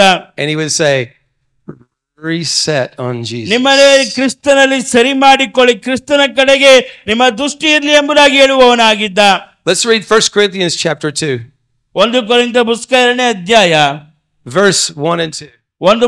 1 ಕೊರಿಂಥ್ಯ 2ನೇ ಅಧ್ಯಾಯ 1 ಮತ್ತು 2ನೇ ವಾಕ್ಯ. When I came to you, ನಾನು ನಿನ್ನ ಬಳಿಗೆ ಬಂದಾಗ I made a decision. ನಾನು ಒಂದೇ ಒಂದು ತೀರ್ಮಾನಿಸಿಕೊಂಡೆ. Paul had just come from Athens. ಅಪೊಸ್ತಲ ಪೌಲ ಅಥೇನೆ ಪಟ್ಟಣದಿಂದ ಬಂದ. Before he came to Corinth, he was in Athens. ಕೊರಿಂಥ್ಯ ಪಟ್ಟಣಕ್ಕೆ ಬರೋದಕ್ಕೆ ಮುಂಚಿತವಾಗಿ ಆತ ಅಥೇನೆ ಎಂಬ ಪಟ್ಟಣದಲ್ಲಿ ಇರುವವನಾಗಿದ್ದ. In Acts chapter 17, he preached in Athens.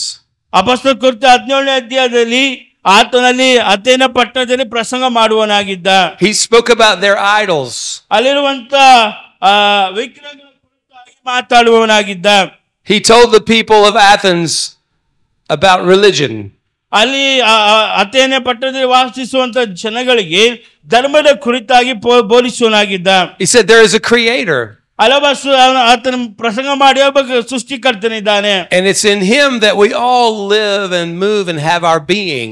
ನಾವು ಆತನಲ್ಲಿ ಚಲಿಸುತ್ತೇವೆ, ಆತನಲ್ಲಿ ಜೀವಿಸುತ್ತೇವೆ, ಆತನಲ್ಲಿ ಬದುಕುತ್ತೇವೆ ಎಂಬುದಾಗಿ ಪ್ರಸಂಗ ಮಾಡಿದ. He said that every nation was made from one blood. ಒಂದೇ ರಕ್ತದಿಂದ ಎಲ್ಲ ದೇಶವು ಮಾಡಲ್ಪಟ್ಟಿದೆ ಎಂಬುದಾಗಿ ಹೇಳುವವನಾಗಿದ್ದ. And this living God sustains us. ಜೀವಿಸುವಂತ ಕರ್ತನು ನಮ್ಮಲ್ಲಿ ವಾಸ ಮಾಡುತ್ತಿದ್ದಾನೆ ಎಂಬುದಾಗಿ ಪ್ರಸಂಗ ಮಾಡುವನಾಗಿದ್ದ. He's not a dead God. ಆತನು ಸತ್ತೋದ ದೇವರಲ್ಲ. He's not a statue. ಆತನು ಒಬ್ಬ ವಿಗ್ರಹವಲ್ಲ. He's a living God. ಆತನು ಜೀವಿಸುವಂತ ದೇವರಾಗಿದ್ದಾರೆ. He spoke to them from their own poets. ಅವರಿಗೆ ಅವರ ದೃಷ್ಟಿಕೋನದಲ್ಲಿ ಅವರಿಗೆ ತಿಳಿಯುವ ರೀತಿ ಅಪೊಸ್ತಲ ಪೌಲನು ಮಾತಾಡಿದ. He used their culture to try to communicate. ಅವರ ಜೊತೆಗೆ ಸಂಪರ್ಕ ಬೆಳೆಸುವುದಕ್ಕಾಗಿ ಅವರ ಕಲಾಚಾರವನ್ನ ಅವರ ಪದ್ಧತಿಯನ್ನು ಬಳಸುವನಾಗಿದ್ದ. He spoke about judgment and resurrection. ಆತನ ಪುನರುತ್ಥಾನ ಮತ್ತು ನ್ಯಾಯ ತೀರ್ಪೆ ಕುರಿತಾಗಿ ಅಥೇನೆ ಪಟ್ಟಣದಲ್ಲಿ ಅಪೊಸ್ತಲ ಪೌಲನು ಪ್ರಸಂಗ ಮಾಡಿದ. It was a good sermon.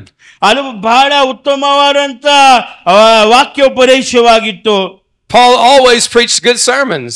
ಅಪೊಸ್ತಲ ಪೌಲನು ಯಾವಾಗಲೂ ಬಹಳ ಉತ್ತಮವಾದಂತ ಪ್ರಸಂಗವನ್ನು ಮಾಡುವವನಾಗಿದ್ದ. I'm not criticizing that sermon. ಬೇರೆ ಪ್ರಸಂಗವನ್ನು ಟೀಕಿಸ್ತಾ ಇಲ್ಲ. Paul's worst sermon is far better than my best sermon. Amen? Amen. And yet, when he went from Athens to Corinth, he made a decision. ನೋಡಿ, ಆತ ಅಥೇನೆ ಪಟ್ಟಣದಿಂದ ಕೊರಿಂಥ ಪಟ್ಟಣಕ್ಕೆ ಬರುವಾಗ ಆತನ ಒಂದು ತೀರ್ಮಾನವನ್ನು ಮಾಡಿಕೊಂಡ. I decided to know nothing among you except Jesus and him crucified. ನಾನು ಒಂದೇ ಒಂದು ತೀರ್ಮಾನ ಮಾಡಿಕೊಂಡ ಅಪೊಸ್ತಲ ಪೌಲನು ಯೇಸು ಕ್ರಿಸ್ತನನ್ನ ಹೊರತುಪಡಿಸಿ ಬೇರೆ ಯಾವುದನ್ನು ತಿಳಿದವನಾಗಿ ಆ ಕೊರಿಂಥ ಪಟ್ಟಣಕ್ಕೆ ಹೋಗುತ್ತೇನೆಂಬುದಾಗಿ ತೀರ್ಮಾನಿಸಿಕೊಂಡ. I didn't come to you with wise words of man. ನನ್ನ ಮನುಷ್ಯರ ವಾಕ್ಚಾತುರ್ಯದಿಂದ ಜ್ಞಾನ ಪದಗಳಿಂದ ನಾನು ಬಂದಿಲ್ಲ ಎಂಬುದಾಗಿ ಅಪೊಸ್ತಲ ಪೌಲನು ಹೇಳ್ತಿದ್ದಾನೆ. I came to you with the only message that can really change you. ನಾನು ನಿಮ್ಮನ್ನು ಬದಲಾಯಿಸುವಂತ ತೀರ್ಮಾನದೊಂದಿಗೆ ಅಥವಾ ತೀರ್ಮಾನದೊಂದಿಗೆ ನಿಮ್ಮ ಬಳಿಗೆ ಬರುವವನಾಗಿದ್ದೆ. Jesus Christ and him crucified. Yesu Krista ಶಿಲುಬೆಗೆ ಹಾಕಿಸಲ್ಪಟ್ಟಂತ ಯೇಸು ಕ್ರಿಸ್ತನನ್ನ ಹಿಡಿದವನಾಗಿ ನಾ ಬರುವವನಾಗಿದ್ದೆ. Let's read in chapter 15 of 1 Corinthians. 1 ಕೊರಿಂಥ ಪುಸ್ತಕ 15ನೇ ಅಧ್ಯಾಯ Verse 1 through 4. I want to remind you of the gospel. ನಾನು ನಿಮ್ಗೆ ಹೇಳಿದಂತ ಸುವಾರ್ತೆಯನ್ನ ಗಟ್ಟಿಯಾಗಿ ಹಿಡಿದುಕೊಳ್ಳಿ ಅಥವಾ ನೆನಪು ಮಾಡಿಕೊಳ್ಳಿ ಎಂಬುದಾಗಿ ಅಪೊಸ್ತಲ ಹೇಳ್ತಾ ಇದ್ದಾನೆ. I want to remind you of the gospel. ನಾನು ನಿಮಗೆ ಸುವಾರ್ತೆಯನ್ನು ನೆನಪು ಮಾಡುವವನಾಗಿದ್ದೀನಿ ಅಂತ ಅಪೊಸ್ತಲ ಹೇಳ್ತಾ ಇದ್ದಾನೆ. Paul planted this church. ಅಪೊಸ್ತಲ ಪೌಲನು ಕೊರಿಂಥಿಯ ಸಭೆನ ಸ್ಥಾಪಿಸುವವನಾಗಿದ್ದ. Paul stayed there for many months. ಅಪೊಸ್ತಲ ಪೌಲನು ಕೊರಿಂಥಿಯ ಪಟ್ಟಣದಲ್ಲಿ ಅನೇಕ ದಿನಗಳು ಇದ್ದು ಈ ಸಭೆಯನ್ನು ಸ್ಥಾಪಿಸುವವನಾಗಿದ್ದ. Paul the apostle laid a foundation of Jesus in this church. ಈ ಒಂದು ಸಭೆಯಲ್ಲಿ ಅಪೊಸ್ತಲ ಪೌಲನು ಕ್ರಿಸ್ತನ ಅಸ್ತಿವಾರವನ್ನ ಹಾಕುವವನಾಗಿದ್ದ. They were a healthy church. ಅಲ್ಲಿ ಬಹಳ ಆರೋಗ್ಯವಾದಂತ ಸಭೆಯಾಗಿತ್ತು. But they started to get off. ಅದು ಸ್ವಲ್ಪವಾಗಿ ಕ್ರಿಸ್ತನಿಂದ ದೂರ ಹೋಗಲಿಕ್ಕೆ ಪ್ರಾರಂಭವಾಯಿತು. They started having favorite preachers. ಅವರಿಗೆ ಆದಂತ ಬಹಳ ಇಷ್ಟವಾದಂತ ಪ್ರಸಂಗಿಗಳನ್ನ ಹುಡುಕುವವರಾಗಿದ್ರು. I like Apollos. ನನಗೆ ಅಪೊಸ್ತಲ ಇಷ್ಟ. I like Peter. ನನಗೆ ಪೇತ್ರನ ಪ್ರಸಂಗ ಇಷ್ಟ. No, he's no good. I like Paul. ನನಗೆ ಪೌಲನೇ ಇಷ್ಟ. I like Jesus. ನನಗೆ ಯೇಸುವೇ ಇಷ್ಟ. Paul said, you're carnal. ನೀವು ಮಾಂಸದಲ್ಲಿ ಇದ್ದೀರಾ ಎಂಬುದಾಗಿ ಪೌಲನು ಹೇಳ್ತಾ ಇದ್ದಾನೆ. You're looking to men. ನೀವು ಮನುಷ್ಯರನ್ನ ನೋಡ್ತಾ ಇದ್ದೀರಾ. They had problems in this church. ಅಲ್ಲಿ ಈ ರೀತಿಯಾದಂತಹ ಸಮಸ್ಯೆಗಳು ಕೊರಿಂಥಿಯ ಪಟ್ಟಣದಲ್ಲಿ ಇತ್ತು. You think you have problems in your church? ಒಂದು ವೇಳೆ ಯೋಚನೆ ಮಾಡಿ ನಿಮ್ಮ ಸಭೆಯಲ್ಲೂ ಸಹ ಸಮಸ್ಯೆ ಯೋಚನೆ ಮಾಡಬಹುದು. Sometimes I hear people, they say, oh, I wish we could go back to the first church. ಕೆಲವರು ಹೇಳ್ತಾರೆ, ನಾನು ಯೋಚನೆ ಮಾಡ್ತಾ ಇದ್ದೀನಿ, ಬಯಸ್ತಾ ಇದ್ದೀನಿ, ಮೊದಲಾಗಿ ಇದ್ದಂತ ಸಭೆಗೆ ಹೋಗ್ಬೇಕೆಂಬುದಾಗಿ ಯೋಚನೆ ಮಾಡ್ತಾರೆ. And I think, which one? Corinth? ಒಂದ್ ವೇಳೆ ನಾವು ಕೇಳ್ತೀವಿ ಯಾವುದು ಮಾಂಸಿಕವಾದಂತ ಸಭೆನ, where they were divided, ಒಂದ್ ವೇಳೆ ವಿಭಜಿಸಲ್ಪಟ್ಟಿದ್ದಾರ, problems with sexual immorality, ಒಂದ್ ವೇಳೆ ಅನೈತಿಕವಾದಂತ ಸಮಸ್ಯೆಗಳು ಇಂದನ, disagreements about head coverings, ಒಂದ್ ವೇಳೆ ನಮ್ಮ ತಲೆಗೆ ಮುಸುಕ ಹಾಕಿಕೊಳ್ಳುವುದ ವಿಚಾರದಲ್ಲಿ ಸಮಸ್ಯೆನ, misusing the gifts of the Spirit, ಒಂದ್ ವೇಳೆ ಆತ್ಮನಿಂದ ಕೊಡಲ್ಪಟ್ಟಂತ ವರಗಳನ್ನ ತಪ್ಪಾಗಿ ಉಪಯೋಗ ಮಾಡೋದ್ರಿಂದನ. See, they were on a good foundation. They were built on a good foundation. ಇವರೆಲ್ಲರೂ ಒಳ್ಳೆ ಅಸ್ಥಿವಾರದಲ್ಲಿ ಕಟ್ಟಲ್ಪಟ್ಟಿದೆ. ಆದ್ರೂ ಸಹ ಕೆಲವೊಂದು ಕಾರ್ಯಗಳ ನಿಮಿತ್ತವಾಗಿ ಕ್ರಿಸ್ತನನ್ನ ಬಿಟ್ಟು ದೂರ ಹೋಗುವವರಾಗಿದ್ರು. But they needed to be recalibrated. ಅವರು ತಿರ್ಗಾ ಅದೇ ಸ್ಥಾನಕ್ಕೆ, ತಾವು ಕಳೆದುಕೊಂಡ ಸ್ಥಾನಕ್ಕೆ ತಿರ್ಗಾ ಬರಬೇಕಾಗಿದೆ. Brothers, I want to remind you of Jesus. ನನ್ನ ಪ್ರೀತಿಯ ದೇವರ ಸೇವಕರೇ, ಯೇಸು ಕ್ರಿಸ್ತನನ್ನ ನೆನಪು ಮಾಡಿ ಕೊಡಬೇಕೆಂಬುದಾಗಿ ನಾನು ನಿಮಗೆ ಆಗ್ರಹ ಮಾಡ್ತಾ ಇದ್ದೀನಿ. I want to remind you of the gospel that I preached to you. ನಿಮಗೆ ಬೋಧಿಸಿದಂತ ಸುವಾರ್ತೆಯನ್ನು ನೆನಪು ಮಾಡಿಕೊಳ್ಳಿ. Okay, so we have to understand the importance of what Paul is saying here. ಅಪೊಸ್ತಲ ಪೌಲನು ಹೇಳುವಂತ ಬಹಳ ಪ್ರಾಮುಖ್ಯವಾದಂತ ಸಂಗತಿಗಳನ್ನ ನಾವು ಅರ್ಥ ಮಾಡಿಕೊಳ್ಳಬೇಕಾಗಿದೆ. We have to open our own hearts. ನಮ್ಮ ಹೃದಯವನ್ನು ತೆರಿಬೇಕಾಗಿದೆ.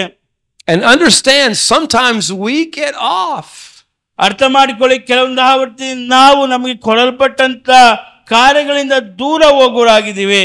And we have the word of God to correct us. ಅಲ್ಲಿ ದೇವರ ವಾಕ್ಯವು ನಮ್ಮನ್ನು ಸರಿಪಡಿಸುವುದಕ್ಕಾಗಿ ಕೊಡಲ್ಪಟ್ಟಿದೆ. We have the Spirit of God to correct us. ದೇವರ ಆತ್ಮ ನಮಗೆ ಕೊಡಲ್ಪಟ್ಟಿದ್ದಾರೆ ನಮ್ಮನ್ನು ತಿದ್ದುವುದಕ್ಕಾಗಿ. We have our brothers and sisters to correct us. ನಮಗೆ ಸಹೋದರ ಸಹೋದರಿ ಕೊಡಲ್ಪಟ್ಟಿದ್ದಾರೆ ನಮ್ಮನ್ನು ತಿದ್ದುವುದಕ್ಕಾಗಿ.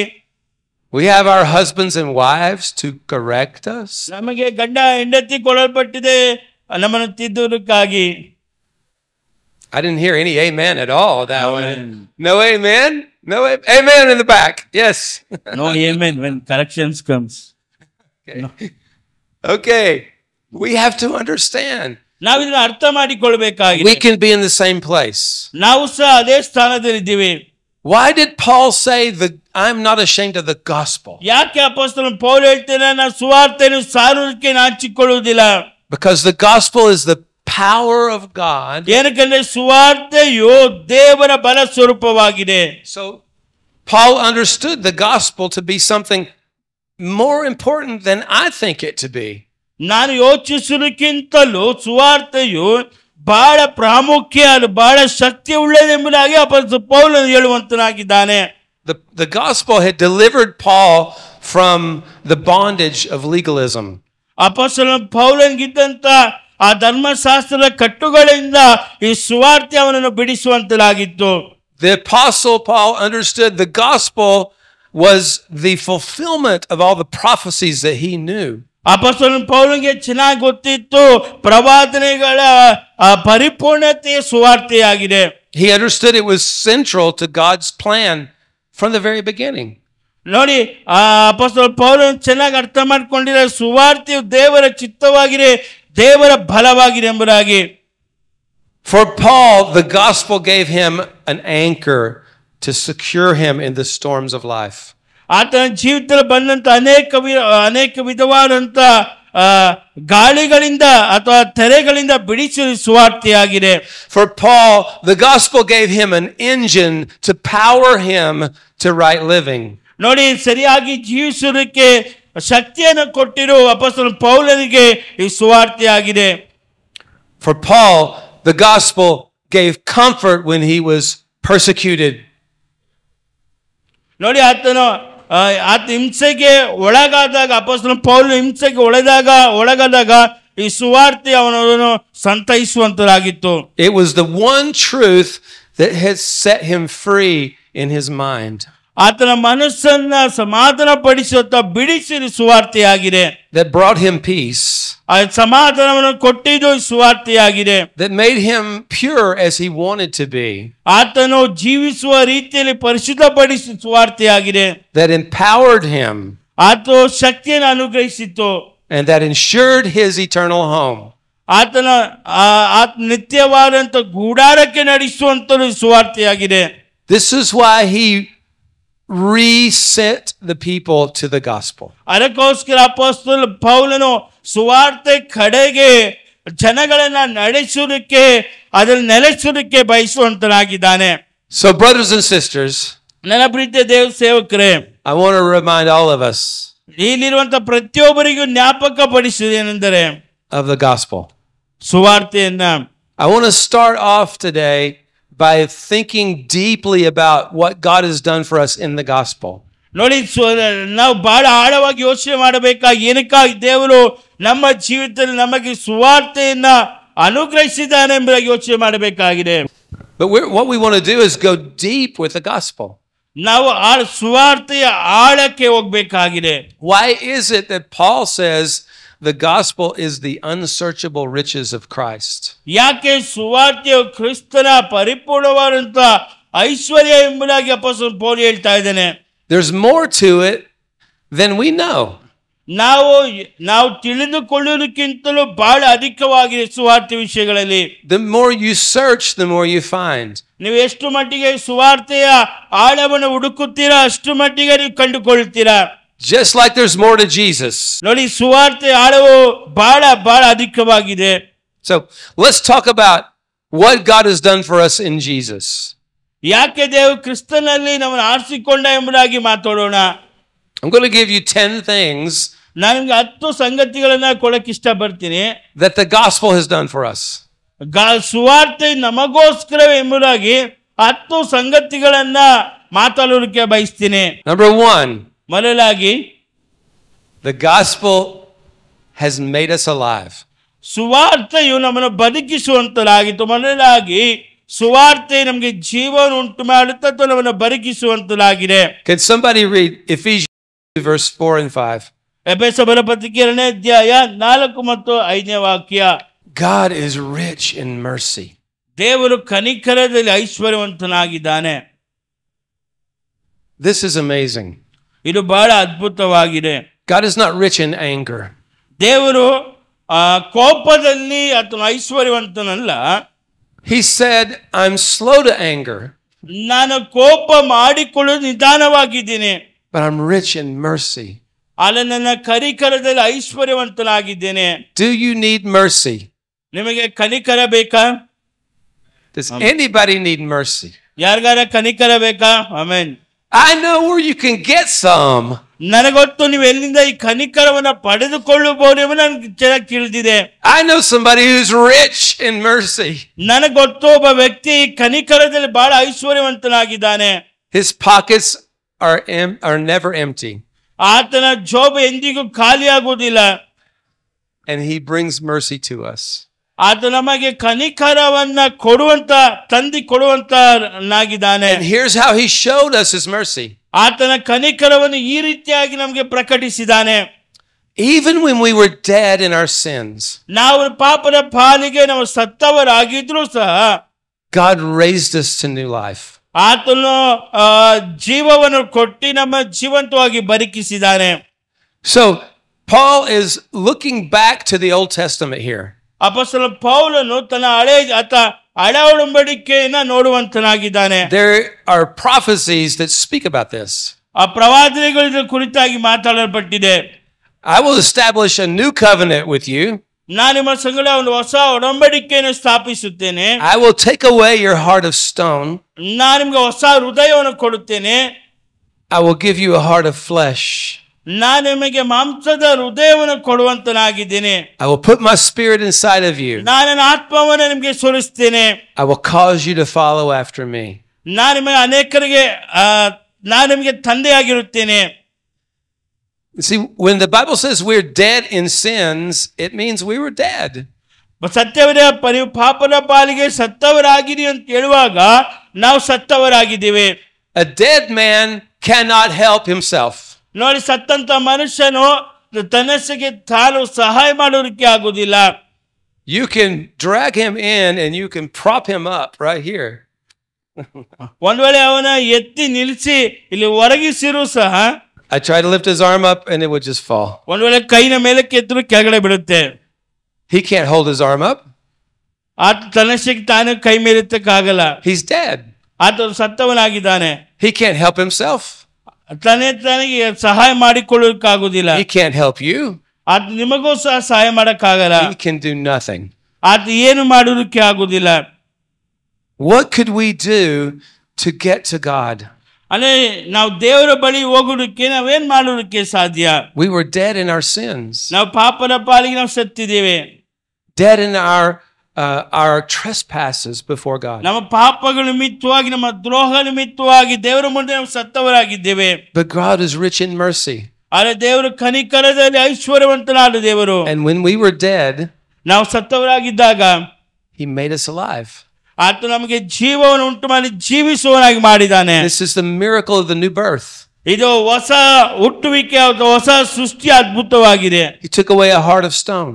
ನಮಗಿರುವಂತಹ ಸತ್ತೋದ ಹೃದಯವನ್ನು ತೆಗೆದು, A stone heart cannot. ಕಠಿಣವಾದಂತ ಹೃದಯವನ್ನು ತೆಗೆದು, ಕಲ್ಲಾದ ಹೃದಯವನ್ನು ತೆಗೆದು, It can't beat. ಅದು ಬಡಿಯುವುದಿಲ್ಲ. It can't pump blood. ಅದು ರಕ್ತವನ್ನ ಪಂಪ್ ಮಾಡಕ್ಕಾಗಲ್ಲ. It can't bring life. ಅದು ಜೀವವನ್ನ ಉಂಟು ಮಾಡಕ್ಕಾಗಲ್ಲ. It's worthless. ಅದು ಅಪ್ರಯೋಜನವಾಗಿದೆ. This is where we were without Christ. ನಾವು ಕ್ರಿಸ್ತನಿಲ್ಲದೆ ನಾವು ಈ ರೀತಿಯಾಗಿದ್ದೀವಿ. But God took that heart away. ಆ ಹೃದಯವನ್ನು ದೇವರು ತೆಗೆದಾಕಿ And He gave us a heart that beats.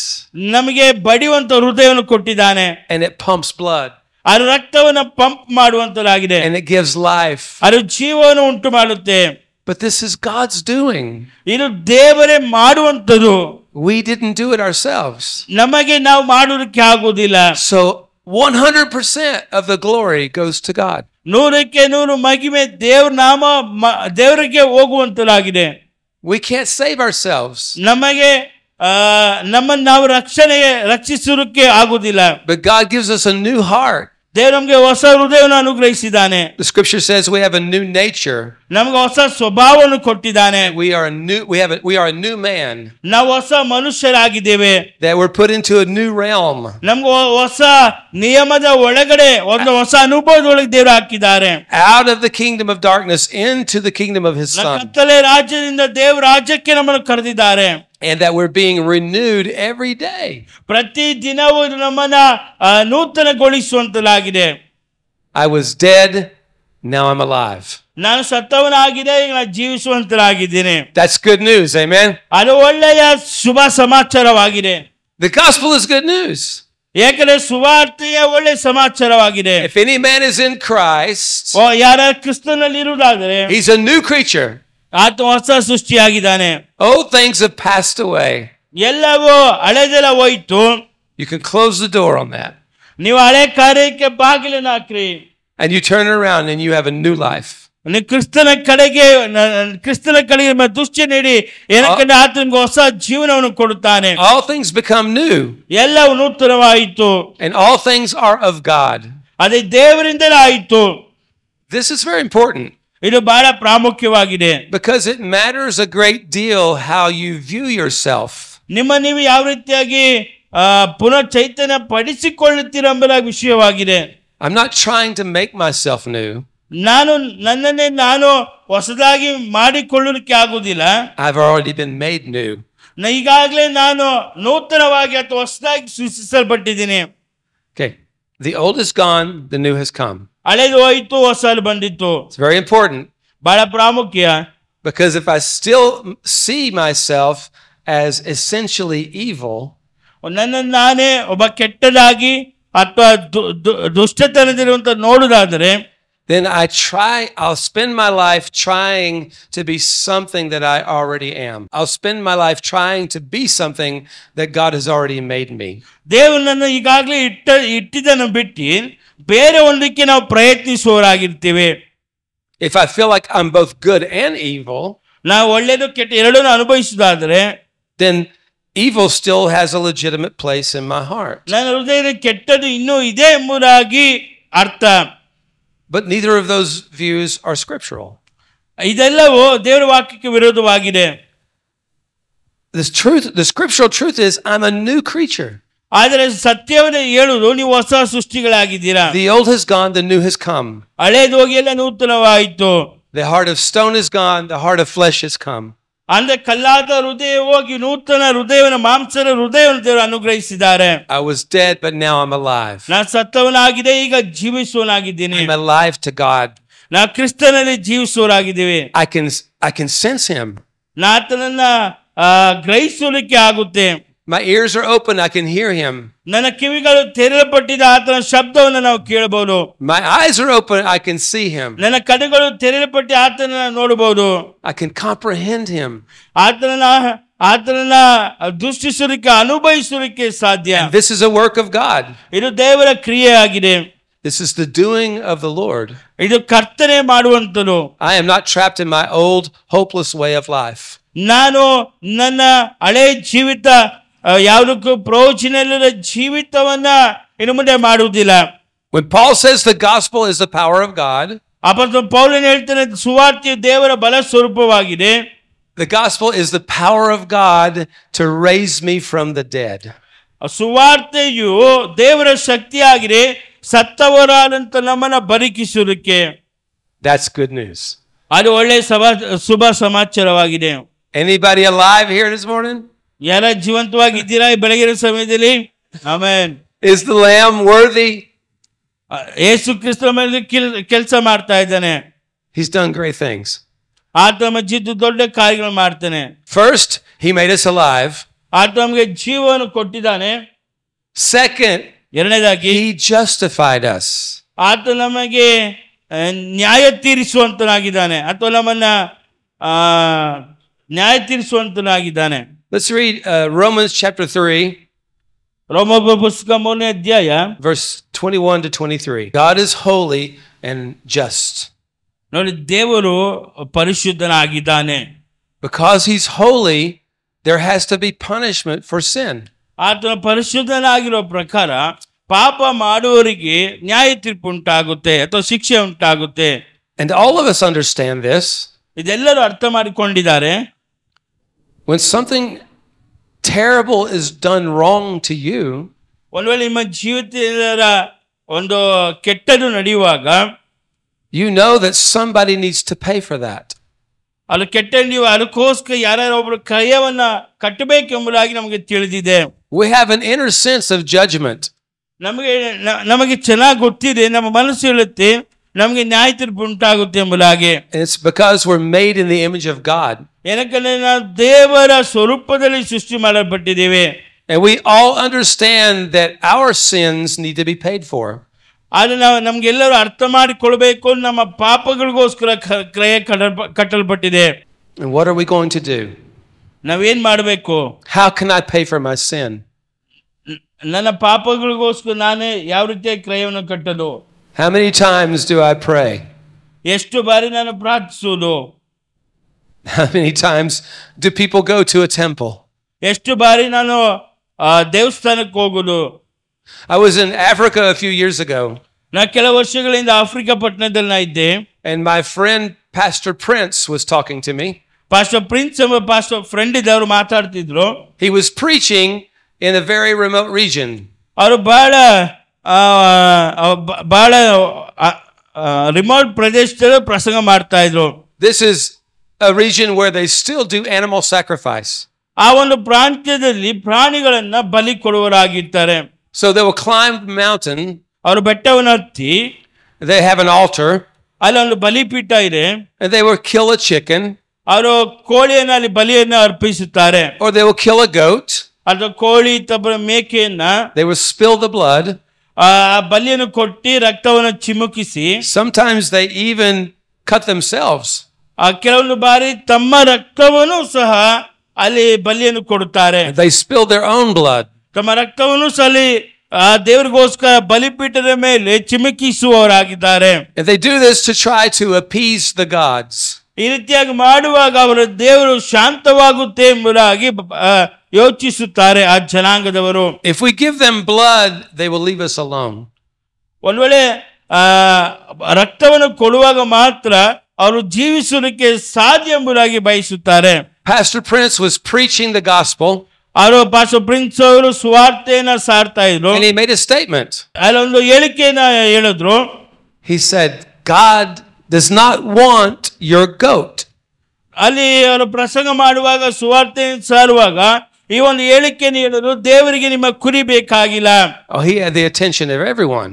ಆ ರೀತಿಯಾಗಿ ಹೇಳುವಾಗ ಅಲ್ಲಿರುವಂತ ಸಭಿಕರ ಒಂದು ಗಮನ ಸೆಳೆಯಲ್ಪಡುತ್ತು.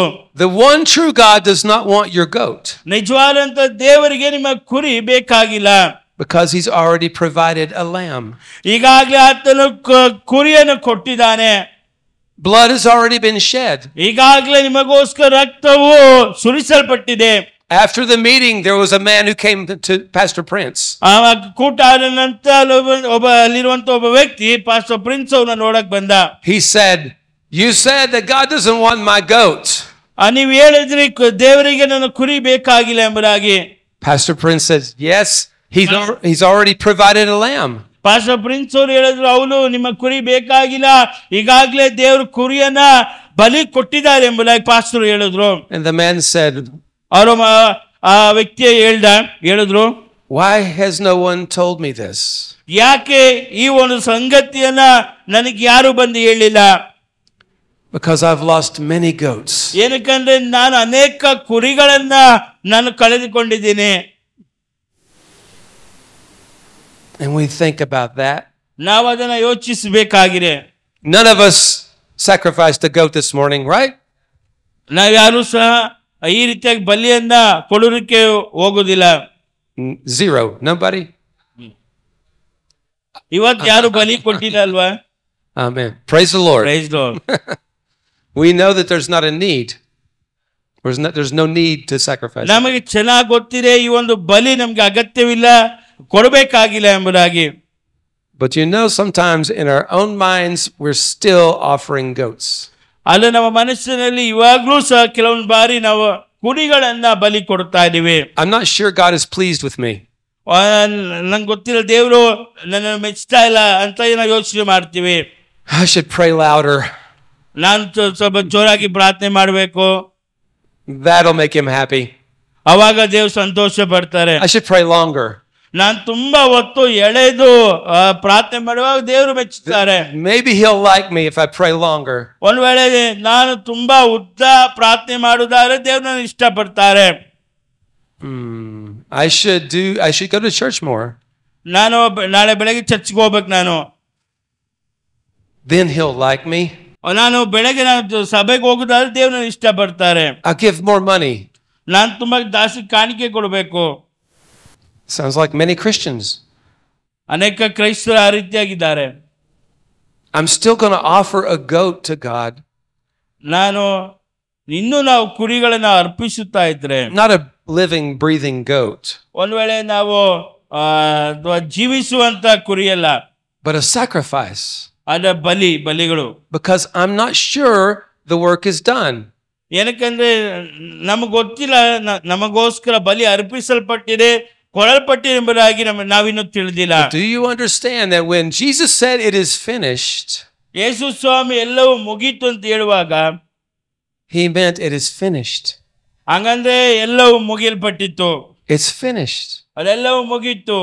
He doesn't need your goat. ನೀನು ಮುಂದೆ ನಮ್ಗೆ ಕುರಿ ಬೇಕಾಗಿಲ್ಲ. He doesn't need your good works. ಆತನಿಗೆ ಕುರಿ ಬೇಕಾಗಿಲ್ಲ, ಆಡಬೇಕಾಗಿಲ್ಲ, ನಿಮ್ಮ ಒಳ್ಳೆ ಕ್ರಿಯೆಗಳು ಬೇಕಾಗಿಲ್ಲ. On the cross, he didn't say, I almost finished it. ಯೇಸು ಸ್ವಾಮಿ ಶಿಲುಬೆಯಲ್ಲಿ ಇನ್ನೇನು ಎಲ್ಲವೂ ಮುಗಿಸಲ್ಪಟ್ಟಿದೆ ಅಂದುಕೊಳ್ಳುತ್ತೀನಿ ಅಂತ ಹೇಳಿಲ್ಲ. If you could just finish it for me. ನೀವು ನಮಗೋಸ್ಕರ ನಾನು ಪೆಂಡಿಂಗ್ ಇಟ್ಟ ಕೆಲಸವನ್ನು ಮುಗಿಸಿ ಎಂಬುದಾಗಿ ಹೇಳಿಲ್ಲ ಸ್ವಾಮಿ. No. ಇಲ್ಲ, ಆ ರೀತಿಯಾಗಿ ಹೇಳಿಲ್ಲ. It's finished. ಎಲ್ಲವೂ ತೀರಲ್ಪಟ್ಟಿದೆ. The work is done. ಆತನು ಎಲ್ಲವನ್ನು ಮುಗಿಸಿದ್ದಾನೆ. The victory is won. ನಿಮಗೋಸ್ಕರ ಜಯ ಹೊಂದಿದ್ದಾನೆ. The blood has already been spilled. ಈಗಾಗಲೇ ನಿಮಗೋಸ್ಕರ ರಕ್ತವು ಸುರಿಸಲ್ಪಟ್ಟಿದೆ. Our salvation has been paid for. ನಮ್ಮ ರಕ್ಷಣೆಗೋಸ್ಕರ ಕ್ರಯ ಕಟ್ಟಲ್ಪಟ್ಟಿದೆ. And the lamb is worthy. ಆತನು ಯೋಗ್ಯನಾಗಿದ್ದಾನೆ. ಆ ಕುರಿ because he was slain. ಆತ ನಮಗೋಸ್ಕರ ಕುಯ್ಯಲ್ಪಟ್ಟಿದೆ. By his blood he's bought us all to God. ಆತನ ರಕ್ತದಿಂದ ನಮ್ಮನ್ನು ಕ್ರಯಕ್ಕೆ ಕೊಂಡುಕೊಂಡಿದ್ದಾನೆ. And now Paul says, ಇವಾಗ ಪೌಲನು ಹೇಳುವುದು, we are justified. ನಾವು ನೀತಿವಂತರಾಗಿಸಲ್ಪಟ್ಟಿದ್ದೇವೆ. This means that God, the righteous judge, ಹಂಗಂದ್ರೆ ನೀತಿವಂತನಾದಂತ ದೇವರು looks at us ದೇವರು ನಮ್ಮನ್ನು ನೋಡುವಾಗ and says, "You're not guilty." ನಿಮ್ಮ ನೋಡಿ ಹೇಳ್ತಾರೆ, ನಿಮಗೆ ಯಾವುದೇ ಒಂದು ನೀವು ತಪ್ಪು ಮಾಡಿಲ್ಲ, ನಿಮ್ಗೆ ಯಾವುದೇ ತಪ್ಪು ಮನೋಭಾವನೆ ಇರಬಾರದು ಎಂಬುದಾಗಿ ಹೇಳ್ತಾ ಇದ್ದೇನೆ. Because of our faith in Jesus ಏನಕ್ಕೆ ನಮ್ಮ ನಂಬಿಕೆ ಕರ್ತನಾಗಿರುವ ಯೇಸು ಕ್ರಿಸ್ತನಿರುವ and the ನಿಮಿತ್ತವಾಗಿ work that he has done, ಆತ ನಮಗೋಸ್ಕರ ಮಾಡಿದ ಕಾರ್ಯಗಳು, God says you're not guilty. ದೇವರು ಹೇಳ್ತಾರೆ, ನೀನು ತಪ್ಪು ಮನೋಭಾವನೆ ಉಳ್ಳವನಾಗಿರಬೇಡ. God says you're not guilty. ದೇವರೇ ಹೇಳ್ತಾ ಇದ್ದಾರೆ, ನೀವು ತಪ್ಪಿತಸ್ಥರಲ್ಲ. Hallelujah. Hallelujah. This is good news. ಇದು ಒಳ್ಳೆಯ ವಿಷಯವಾಗಿದೆ. Because I have other voices in my life. ಏನಕ್ಕೆ ಆತನ ಶಬ್ದ ನನ್ನ ಹೃದಯದಲ್ಲಿದೆ, ಬೇರೆ ಶಬ್ದದಲ್ಲಿದೆ ನಮ್ಮ ಮನಸ್ಸು. There is an accuser. ನಮ್ಮ ದೂರು ಹೇಳುವನು ಒಬ್ಬನಿದ್ದಾನೆ, The devil. ಸೈತಾನನು. He's a liar and an accuser. ಆತನು ನಮ್ಮ ಮೇಲೆ ದೂರು ಹೇಳುವವನು, ಸುಳ್ಳುಗಾರನು. And he accuses me all the time. ಎಲ್ಲ ಸಮಯದಲ್ಲೂ ನಮ್ಮನಿಗೆ ದೂರು ಹೇಳ್ತಾನೆ. You're no good. ನೀನು ಒಳ್ಳೆಯವನಲ್ಲ, You're not good enough. ನೀನು ಇನ್ನೂ ಒಳ್ಳೆ ವ್ಯಕ್ತಿ ಅಲ್ಲ, ಇನ್ನು ಚೆನ್ನಾಗಿ ಒಳ್ಳೆಯದಾಗಬೇಕು. God looks at your failures ದೇವರು ನಿನ್ನ ಬಲಹೀನತೆಯನ್ನ, ತಪ್ಪುಗಳನ್ನ ನೋಡ್ತಾನೆ. and he shakes his head ಆತನು ತಲೆ ಆಡಿಸ್ತಾನೆ. and he's angry. ನಿನ್ನ ಮೇಲೆ ದೇವರು ಕೋಪವುಳ್ಳವನಾಗಿದ್ದಾನೆ. You're just not enough. ನೀನು ದೇವರ ಮುಂದೆ ಯೋಗ್ಯನಲ್ಲ. You need to do more. ನೀನು ಹೆಚ್ಚಾಗಿ ಕಷ್ಟಪಡಬೇಕು. This is the devil. ಇದು ಸೈತಾನನು. This is not the word of God. This is the devil speaking. ಇದು ದೇವರ ವಾಕ್ಯ ಅಲ್ಲ, ಇದು ಸೈತಾನನು. How do you fight that? ನೀವು ಯಾವ ರೀತಿಯಾಗಿ ಅದಕ್ಕೆ ವಿರುದ್ಧ ಹೋರಾಡಬೇಕು? I am justified freely ನಾನು ಉಚಿತವಾಗಿ ನೀತಿವಂತನಾಗಿ ಮಾಡಲ್ಪಟ್ಟಿದ್ದೇನೆ. by grace ಕೃಪೆಯಿಂದ, through the redemption in Jesus Christ. ಯೇಸು ಕ್ರಿಸ್ತನಲ್ಲಿ ವಿಮೋಚಿಸಲ್ಪಟ್ಟಿದ್ದೇವೆ. Amen. You fight it with a work that's already done. ನಿಮಗೋಸ್ಕರ ಕೊನೆಯ ಕೆಲಸಗಳು ಮಾಡಿ ಮುಗಿಸಲ್ಪಟ್ಟಿದೆ. This is why the gospel is good news. ಅದಕ್ಕೋಸ್ಕರ ಸುವಾರ್ತೆಯು ಒಳ್ಳೆಯ ಸಮಾಚಾರವಾಗಿದೆ. You know, I have another voice in my life too. ನನ್ನ ಜೀವಿತ ಇನ್ನೊಂದು ಶಬ್ದನೂ ಇದೆ. It's my voice. ಅದು ನನ್ನ ಶಬ್ದ. I'm speaking. ನಾನು ಮಾತಾಡ್ತಿದ್ದೀನಿ. I'm telling me the same thing the devil's telling me. ನಾನು ಸೈತಾನನು ನನಗೆ ಹೇಳುವುದನ್ನ ನಾನೇ ಹೇಳ್ತಾ ಇದ್ದೀನಿ. I'm just not good enough. ನಾನು ಒಳ್ಳೆಯವನಲ್ಲ. God must be angry with me. ದೇವರು ನನ್ನ ಮೇಲೆ ಕೋಪವುಳ್ಳವನಾಗಿದ್ದಾನೆ. It's very important. ಅದು ಬಹಳ ಪ್ರಾಮುಖ್ಯವಾಗಿದೆ. To allow God to decide whether I'm guilty or not.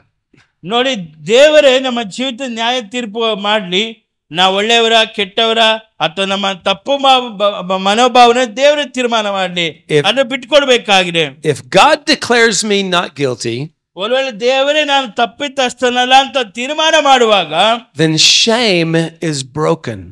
ಅಲ್ಲಿರುವಂತ ನಾಚಿಕೆ, ಅವಮಾನಗಳು ಮುರಿಯಲ್ಪಟ್ಟಿದೆ. My feeling of abandonment is broken. ನನ್ನ ಒಂದು ಏಕಾಂಗಿತನ, ತಿರಸ್ಕಾರದಿಂದ ಮುರಿಯಲ್ಪಟ್ಟಿದೆ. I can live as a loved son of God. ನಾನು ಪ್ರೀತಿಸುವಂತ ದೇವ ಕುಮಾರನಾಗಿ ಜೀವಿಸೋದಕ್ಕೆ ಸಾಧ್ಯ. I was an enemy. ನಾನು ವಿರೋಧಿಯಾಗಿದೆ. And now I'm a friend of God. ನಾನೀಗ ದೇವರಿಗೆ ಸ್ನೇಹಿತನಾಗಿದ್ದೀನಿ. I was guilty. ನಾನು ತಪ್ಪು ಮನೋಭಾವನೆ ಉಳ್ಳವನಾಗಿದೆ. Now I'm innocent. ನಾನು ಈಗ ಆತನ ಮಕ್ಕಳಾಗಿದ್ದೇವೆ. I was dead. ನಾನು ಸತ್ತವನಾಗಿದ್ದೆ. Now I'm alive. ನಾನೀಗ ಜೀವಿಸುವಂತನಾಗಿದ್ದೇನೆ. I was separated. ನಾನು ವಿಭಜಿಸಲ್ಪಟ್ಟಿದೆ. Now I'm reconciled. ನಾನೀಗ ದೇವರ ಸಂಧಾನ ಆಗಿದ್ದೇನೆ. I was driven by my own performance. ನಾನು ನನ್ನ ಸ್ವಂತ ಕ್ರಿಯೆಗಳಿಂದ ತಳ್ಳಲ್ಪಟ್ಟಿದೆ. Now I'm fixed on the performance of a greater one.